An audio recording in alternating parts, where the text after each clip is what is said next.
So it's great to be here at this conference. It's a very, very interesting group of people. I want to thank the organizers for putting it together. It's great to be here in the Northwest as well, fabulous community of timber lovers. You've heard a lot about everything related to mass timber over the past couple of days, so I'm going to try and do my best job at synthesizing a lot of it. And I'm going to start with the U.S. Tallwood Building Prize competition. So a year and a half ago, we were approached by an extraordinary client group that had the idea of building a timber tower. And they wondered if they might be crazy. So we did a little bit of digging, and we quickly realized that no, not only were they not crazy, but it was in fact a great idea. So given our firm's aspiration to marry craft and emerging technology in smart and innovative ways, mass timber seemed to be in perfect alignment with that. So we set out to learn as much about it as possible, and we started putting together a design team and put together a proposal, a comprehensive package, and we were fortunate enough to be one of the awardees of this prize. And I should thank everybody on the team for that. As everybody's pointed out, it's really a collaborative effort when it comes to doing mass timber projects. You can't do it without close collaboration with the entire design team, engineers, manufacturers, everybody. So, as you know, the sponsors of that competition were the Binational Softwood Lumber Council, the USDA, and the Softwood Lumber Board. And they put together these funds to help us do the research and testing and design necessary, well, at least support some of that. So the funds won't go all the way, but they'll help support some of the testing and research required to prove out this system in North America and in America in particular. So the goals of the competition were to improve the health of North American forests, transform and strengthen rural economies, and minimize impacts of rapid urbanization. Now, I'm not a forester, policymaker, I'm an architect, so I know a little bit more about urbanization than I do the other two, so I'm going to spend most of my time on that.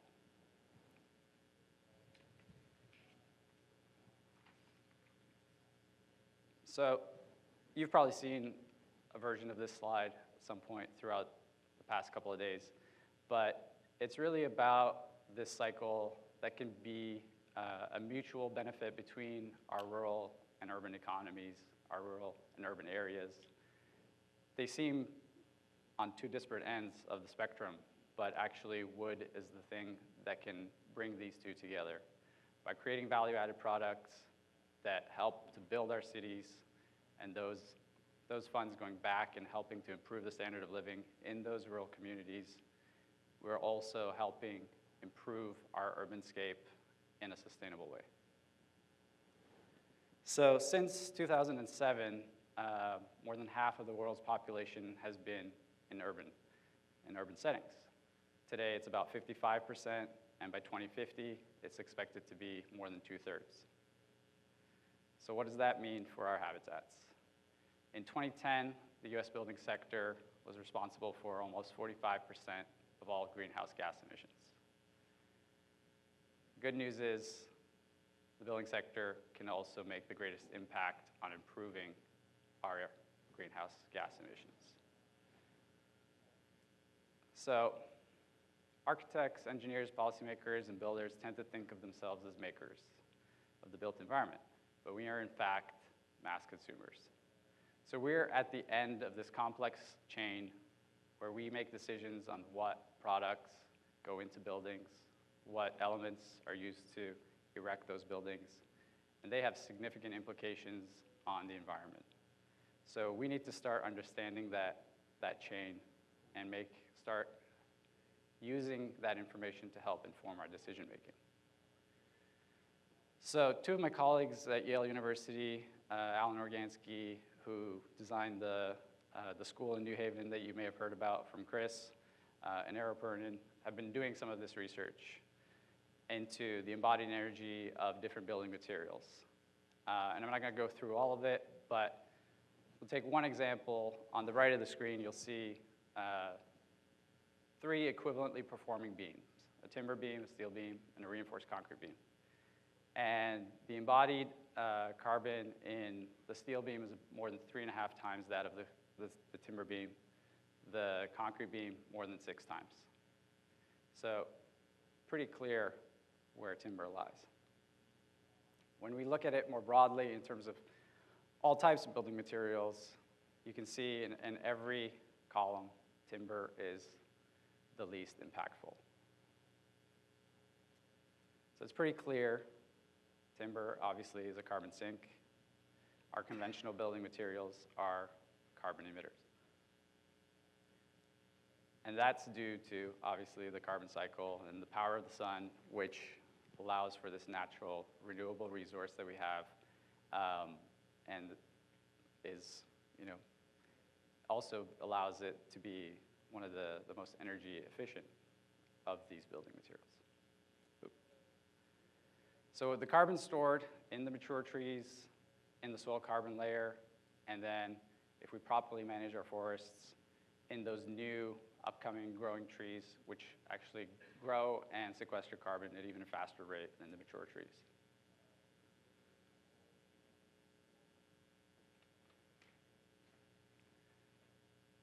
Conversely, though, when we extract from the earth, we're releasing carbon, and we're also depleting the potential for that carbon sequestration.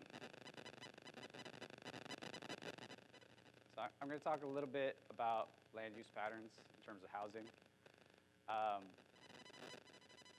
When we look at, is the mic still working? Can you hear me? Yeah? No? Yeah? No? Yeah? No? Okay. Still working? No? All right, I'll hold it. Okay, so when we look at housing built in the U.S. over the the latter half of the 20th century, there's been over 105 million housing units built, and over 3/4 of that are single-family homes, and less than 1/4 of that are multifamily homes. And this is inherently an inefficient way to build. Single-family homes are more energy intensive to build and more energy intensive to operate. So why is this? Why do we build this way? It's due to the highway system, federally funded, suppressed fuel costs,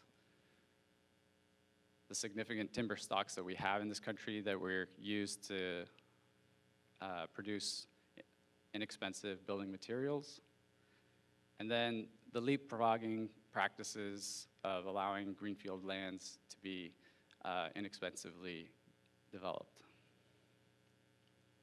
So if we look at the low density, energy intensive housing that we have in the country, it tends to be actually made of low impact, less intensive extraction methods. And cities, the materials that go into them, though those are high density, energy efficient morphologies, use high intensive practices of extraction. So what's the solution?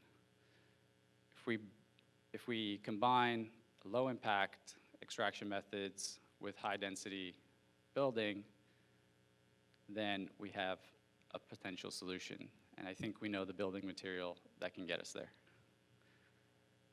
So, quick case study comparing suburban development to urban development. So going from 4 units an acre to 100+ units an acre, we get more than tenfold, or almost a tenfold increase in carbon sequestration in the urban setting if we start using timber in those developments.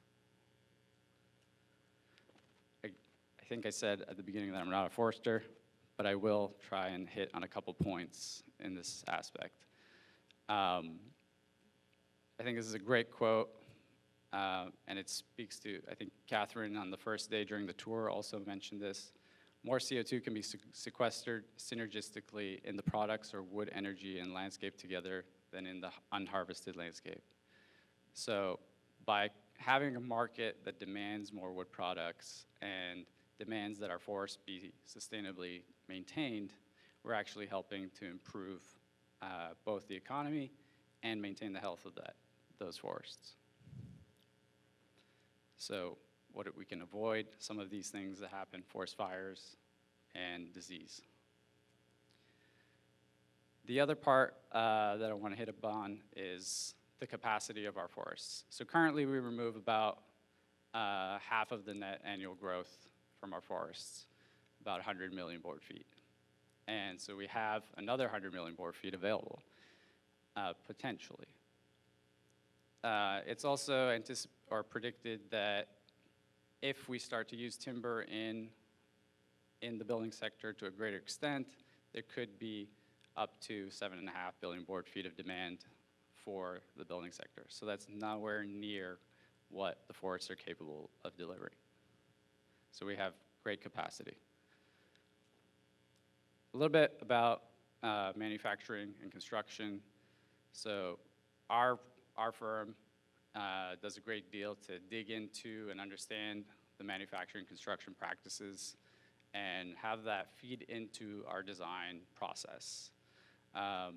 We know with timber, a great deal of precision can be achieved through computerized manufacturing, but yet on site, it's actually quite workable, goes together with great ease with minimal tools, and even allows for some adjustability on site if you have to. But of course, we know it's best to do it all in the factory. The other great benefit, of course, is you have a dry site compared to a wet site, much fewer trades. You don't have, you have fewer folks that are there, part of the erection process, which leads to safer sites, and of course, speed. So some examples from the last 10 years, multi-story buildings, all of them, very few laborers, and built at great speed. So what are we doing? We're bringing a new material with a fairly well understood methodology, and we have a new system, right? Well, not quite. So the typical design process, construction process is understood in a fairly linear way, which we all know is not quite the case, but that's how we describe it. And the BIM process is described in this cyclical, iterative way. But when we think about BIM with timber, we also need to bring in manufacturing and logistics into that design loop and make it part of that iterative process. And this is actually something that our firm has been doing for quite a while. So with projects in the past, these are some examples from the Barclay Center in Brooklyn, home of the Brooklyn Nets, where we work at a very high level in virtual design, laser scanning, verification, and even direct manufacturing. And this is all techniques that are in place and we've been working with and are directly applicable to working with timber. So just a little further example of that, components are designed to a very high degree on the computer, understanding the exact capabilities of the bending machine, cutting machine. They're laid out into cut files, go through the water jet in this case. They're weathered, they're tracked, and all the way through to the erection. So specifically about timber a little bit, some of the challenges that a lot of people have spoken about already, there isn't a clear code path, right? So do we think about it as a taller version of a Type 4 building? Do we think about it as meeting the performance requirements of a Type 1 building, which is unlimited in height, but is typically of non-combustible materials? Or is it something, a new category that needs to be invented altogether? This is going to take some concerted effort from all the stakeholders here and others to really flush out. Structure. There are a lot of hybrids when it comes to timber, a lot of all timber solutions, and there's advantages and disadvantages to all of them, and these need to be given pretty close consideration very early on to see, what solutions make the most sense for the program and application that you're working with. And of course, fire. And there's been considerable amount of testing done. The char rates are well understood. We can design them with confidence. But most of the testing has been done in Europe or in Canada, and very little done here. And again, it's something that we need more local knowledge. We need better understanding from our code officials on. Some of the benefits of timber. There's been considerable number of studies done that show the physiological and psychological benefits of timber. Thermal comfort, improved air quality, lower blood pressure, improved productivity. It's endless. And of course, timber spaces look like this. And we're all naturally drawn to the beauty and warmth of timber. So I'll end with showing a little bit about our proposal for 475 West 18th in New York. This is a rendering of the project seen from the High Line Elevated Park in West Chelsea. As you can see, it's a rather restrained design, but helps urbanistically in closing and identifying that corner lot and solidifying that block. And it really is about portraying the elemental structural orders of timber and carrying that through to the facade. It's a 10-story building, about 43,000 square feet. Residential condos. Here on the site plan, you can see the lot highlighted in blue. So it's a very prominent location in a beautiful neighborhood with a vibrant gallery scene and a lot of prominent architecture. The future corner lot across the street will be the home or the new entrance to the High Line, and will always be kind of open and protected.